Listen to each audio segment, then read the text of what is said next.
સાબરકાંઠા જિલ્લાથી મહત્ત્વના સમાચાર આવી રહ્યા છે ત્યારે વાત કરીએ તો વિજયનગરના પૂર્વમાં નદીમાં 5 અમદાવાદના યુવાનો અને બનાસકાંઠાનો એક યુવાન નાહવા પડતા એકનું મોત નીપજ્યું હતું।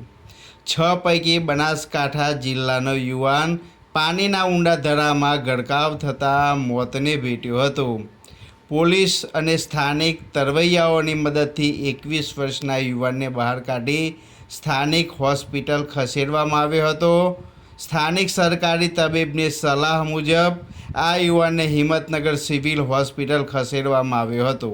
અન્ય 5 મિત્રો આપમેળે બહાર નીકળી જતા આબાદ બચાવ થયો હતો।